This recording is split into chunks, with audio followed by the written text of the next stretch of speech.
नमस्कार विद्यार्थी मित्रांनो, मराठी लेक्चरवाले या यूट्यूब चॅनलमध्ये मी आपणा सर्वांचं मनापासून स्वागत करते. नमस्कार मित्रांनो, तुम्ही कधी विचार केला आहे का? आपण जी मोठमोठी बांधकामे किंवा सुंदर रांगोळ्या पाहतो त्याची सुरुवात कोठून होते? याची सुरुवात होते अगदी छोट्याशा बिंदूपासून.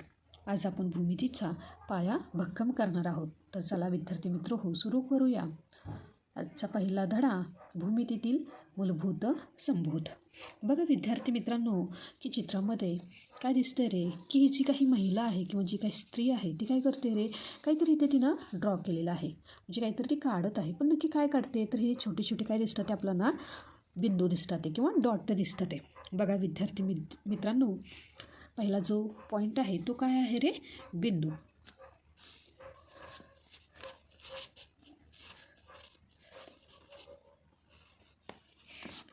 आता भूमितीमध्ये बिंदू म्हणजे काय? तर एक छोटासा लहानसा टिपका म्हणजे काय आहे? बिंदू. जो आपण काय करतो रे, पेन्सिलनं काय केलं, कागदावर मी जर पेन्सिल अशी ठेवली तर जो काही हा छोटासा टिपका उमटतो त्याला आपण काय म्हणणार आहे? बिंदू. त्याला काय म्हणणार आहे? बिंदू. म्हणजेच मी काय केलं, स्केच पेननं जर स्केच पेन कागदावर असा ठेवला तर काय झालं रे, हा छोटासा बिंदू तिथे तयार झाला. आता हे जे काही बिंदू आहे ह्या बिंदूला नाव देण्यासाठी आपण इंग्रजी अल्फाबेट किंवा इंग्रजी मुळाक्षर जे मोठ्या अक्षरांचा आपण काय करतो रे, वापर करतो. बघा विद्यार्थी मित्रांनो, आता ह्या बिंदूला मला नाव द्यायचं तर मी ह्या बिंदूला नाव कसं देणार आहे? बिंदू पी. कॅपिटल लेटर लिहिलं मी पी. तसंच मी काय करतो रे, की मला काही दुसरे लेटर लिहायचे आहेत. मग मी काय केलं, पुन्हा कागदावर काय केलं रे, एक छोटासा टिपका काढला आणि ह्या बिंदूला आता मला नाव द्यायचं आहे. तर मी नाव कसं देणार? ह्या बिंदूला मी कॅपिटल लेटर पी दिलं आहे. मग मला काय करायचं आहे? कॅपिटल लेटर एस, बिंदू एस, बिंदू आर आणि बिंदू टी. म्हणजेच काय, कागदावर एक छोटासा जर आपण टिपका काढला तर तो काय होतो रे, भूमितीमध्ये त्याला काय म्हणणार आहे आपण? बिंदू. आणि ह्या बिंदूला नाव देण्यासाठी आपण इंग्रजी जी काही मोठी अक्षरं आहेत म्हणजे कॅपिटल लेटर्स आहेत त्यांचा काय करतो? वापर करतो. बघा विद्यार्थी मित्रांनो, हे जे काही चित्र तुम्हाला इथं दिसतंय ह्या चित्रामध्ये काय दिसतात रे, हे जे काही बिंदू एका सरळ रेषेमध्ये दिसतात.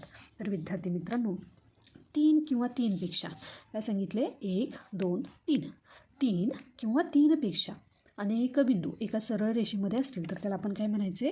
एकरेषीय बिंदू. काय म्हणायचे आपण त्याला? एकरेषीय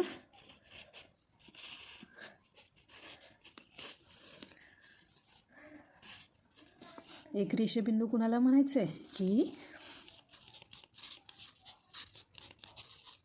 3 किंवा अधिक बिंदू, 3 किंवा अधिक बिंदू सरळ एकाच रेषेमध्ये असतात त्यांना आपण काय म्हणणार आहे? एकरेषीय बिंदू. आणि जे बिंदू सरळ रेषेमध्ये नसतात त्यांना आपण काय म्हणणार आहे? नैकरेषीय बिंदू. नैकरेषीय बिंदू, जे बिंदू सरळ रेषेमध्ये नसतात.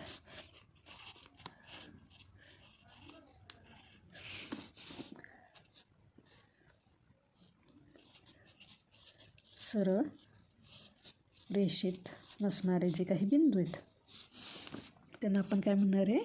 नैकरेषीय बिंदू.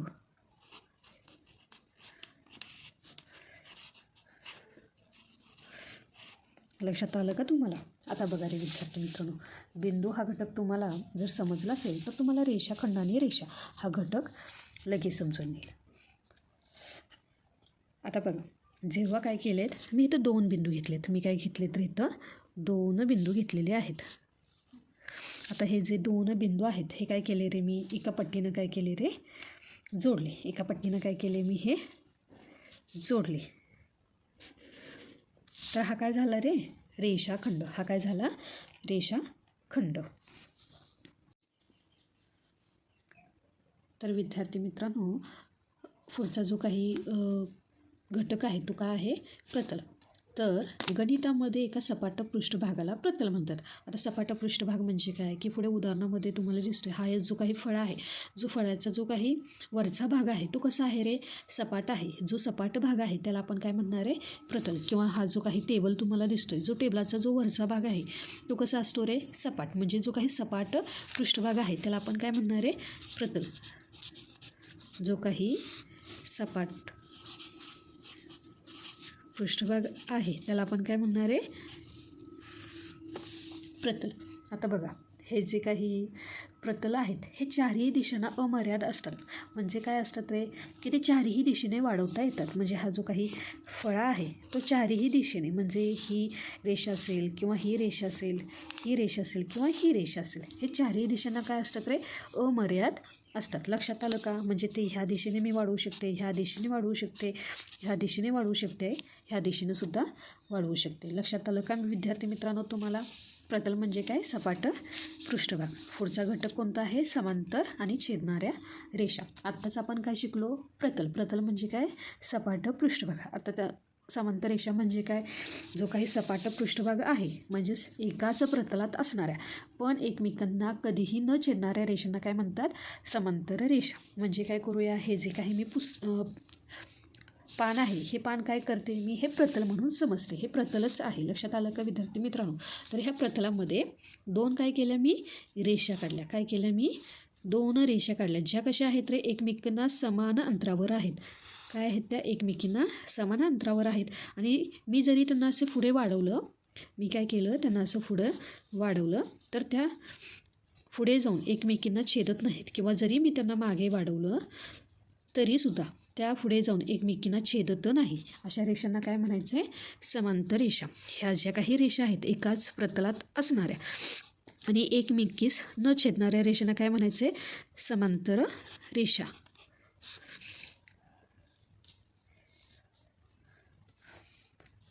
उदाहरणार्थ काय, जे काही रेल्वेचं रूळ आहे म्हणजे काय, ते एकाच दिशेने पुढे पुढे काय होतं रे, रेल्वेचं जे काही रूळ आहे म्हणजे जी काही रेल्वेची ही पट्टी आहे ती कशी असते रे, एकमेकांना न छेदणारी. हे काय आहे रे, रेल्वेचं रूळ आहे. आणि हे काय होतात, ह्या दोन रेषा कधीही पुढे जाऊन एकमेकींना छेदत नाहीत. हे समांतर रेषेचं काय आहे रे, उदाहरण आहे. त्यासोबतच छेदणाऱ्या रेषा म्हणजे काय, मी काय केलं, एक रेष काढली आणि त्या रेष जी काढली तिथेच मी दुसरी रेष काढली. आता बघा विद्यार्थी मित्रांनो, जिथे हा बिंदू तयार झाला म्हणजे दोन रेषा जिथे छेदल्या तिथं काय झाला, जो काही बिंदू तयार झाला अशा रेषांना काय म्हणायचे, छेदणाऱ्या रेषा. काय म्हणायचे, छेदणाऱ्या रेषा. आता पुढचा जो घटक आहे तो काय आहे, एकसंपाती रेषा. म्हणजेच काय,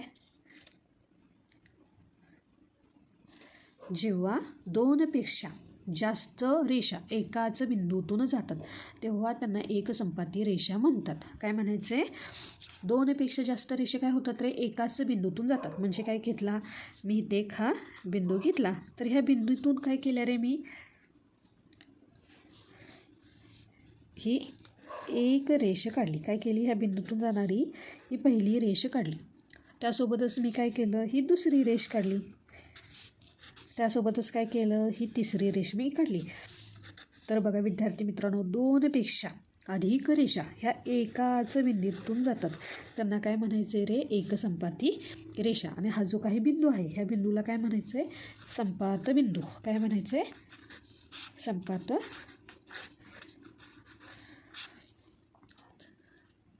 बिंदू.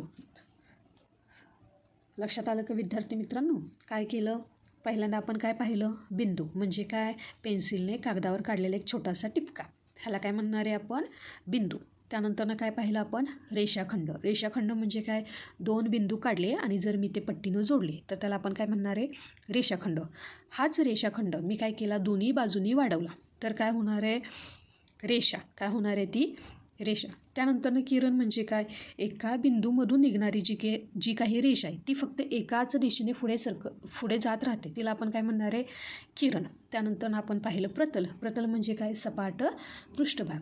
समांतर रेषा म्हणजे काय, एकाच प्रतलात असणाऱ्या पण एकमेकींना न छेदणाऱ्या रेषांना काय म्हणायचे, समांतर रेषा. आणि छेदणाऱ्या रेषा म्हणजे काय, की ज्या रेषा काय करतात, एकमेकींना छेदतात त्यांना काय आपण म्हणणार आहे, छेदणाऱ्या रेषा. आणि एकसंपाती रेषा म्हणजेच काय आहे रे?